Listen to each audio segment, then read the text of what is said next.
हे भ्रात अर्जुन और भ्रात भीम, नकुल और सहदेव,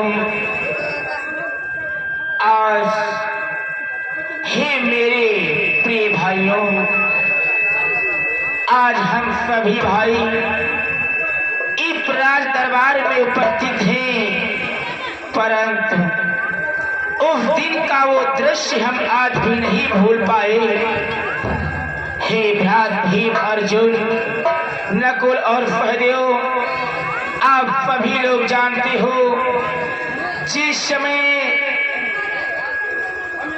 हम जुए के खेल में अपना पारा धन वैभव, यहाँ तक आप सभी लोगों को, स्वयं को और पंचाली को भी जुए में हार गए थे।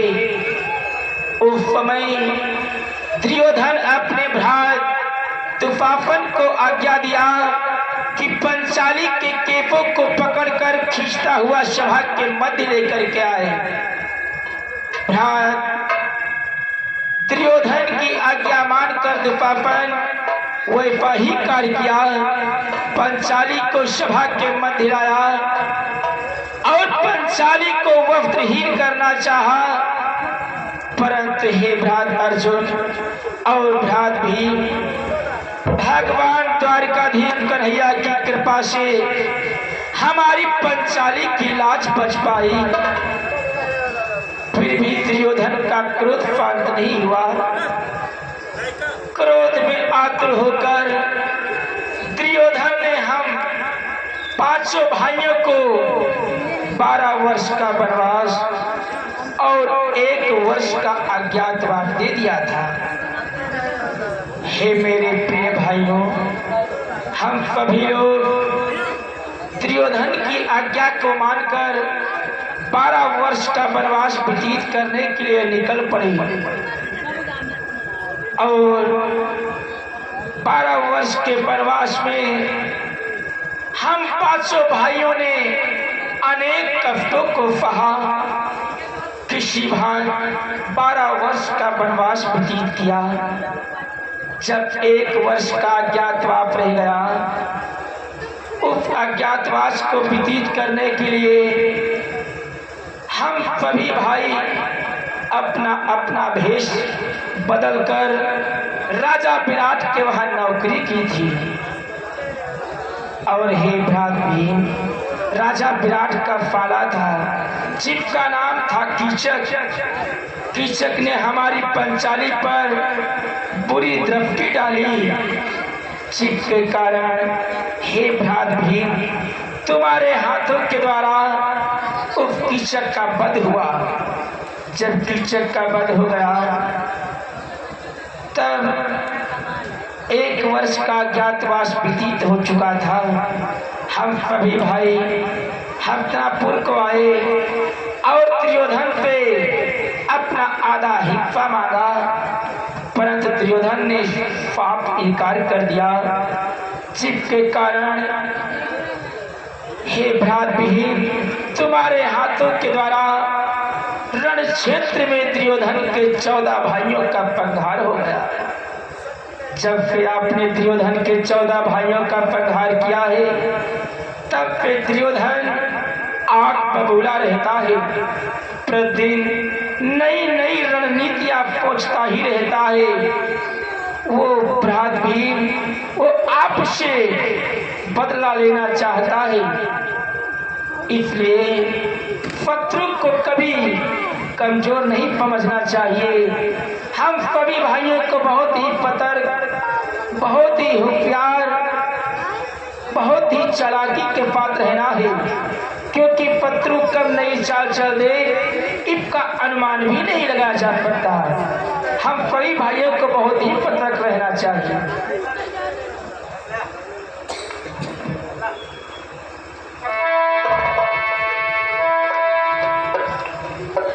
अर्जुन, निकल घर से बाहर। अर्जुन, कायर की तरह क्या छुप करके बैठा है रे अर्जुन?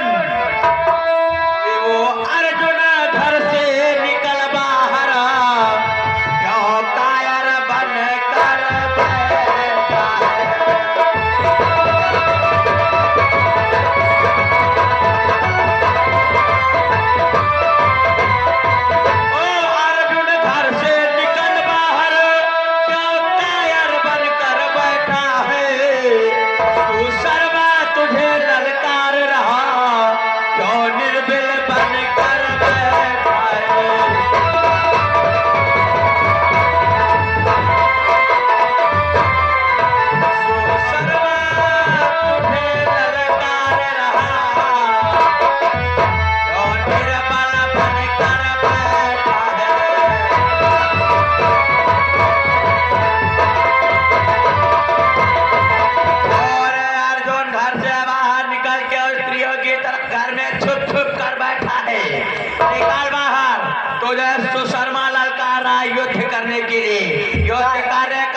धिकार यो धिकार। और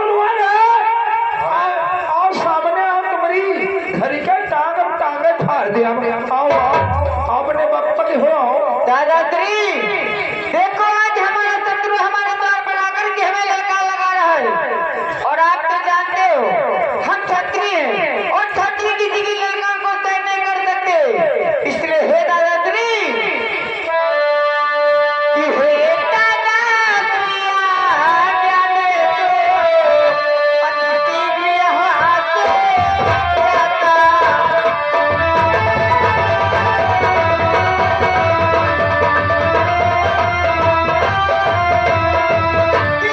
दादाश्री जाने दो अतिथि भी यहाँ से जाता।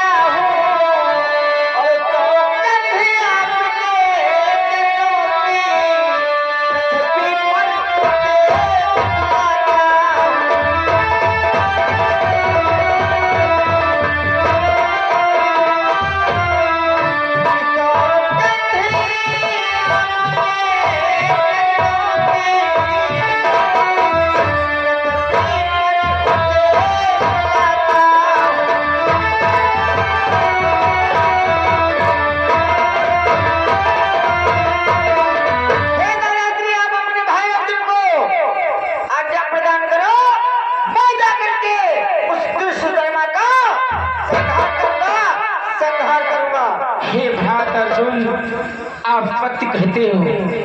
आज ये दुर्योधन का भाई कुफरमा तुम्हें युद्ध की चुनौती दे रहा है, तुम्हें ललकार रहा है।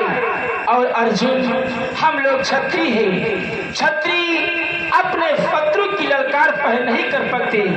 इसलिए अर्जुन, चाह हम आपको आज्ञा देते हैं, इस दुष्ट का संहार करके तभी वापस आना। जाओ अर्जुन, युद्ध में तुम्हारी विजय हो। ठीक है दादाश्री, चलते चलते अर्जुन का अपना कल्याण हो। जाओ, युद्ध में तुम्हारी विजय हो। आज चल करके देखते हैं आखिर वो सुशर्मा कहाँ पर छुप करके बैठा है। चलो चलो देखिए कहाँ है। अरे कहाँ छुपे हैं? और युद्ध आ रहा।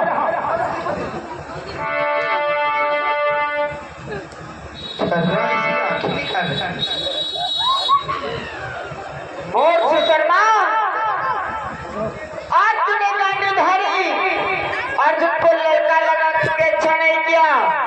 आज तेरी मृत्यु तुझे खींच करके लाई है। मैं तुझे भली भात समझा रहा हूँ। तू जिन परों से चल करके यहाँ पर आया है, इन्हीं परों से चल करके वापस चला जा, अन्यथा आज तुझे बचाने वाला कोई नहीं मिलेगा। अरे अर्जुन इधर देख। सुशर्मा का अर्जुन, सुन मेरी बात को कि जहाँ बड़े बड़े और आज जुड़े टपली का बाजा क्या हो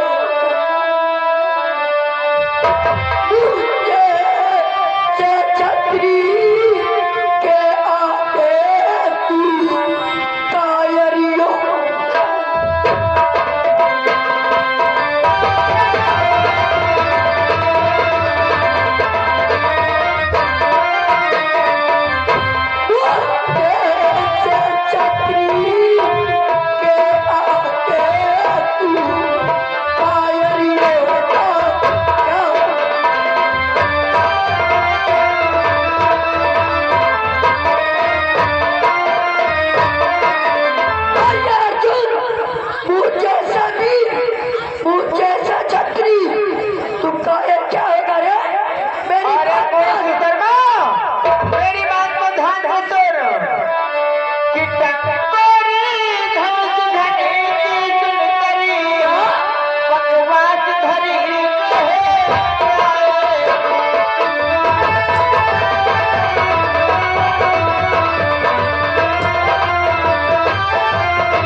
पितू लेकर के गया है, इसलिए दरबार के मत में खुशियां मनाना चाहिए।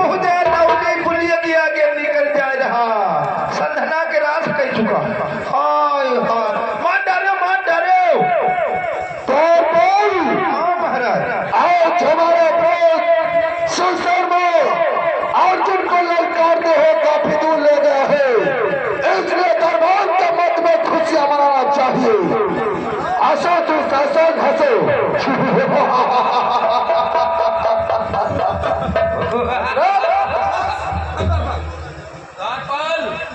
खुशियां मनाओ, हंसो हमारी तरह। हम हंस नहीं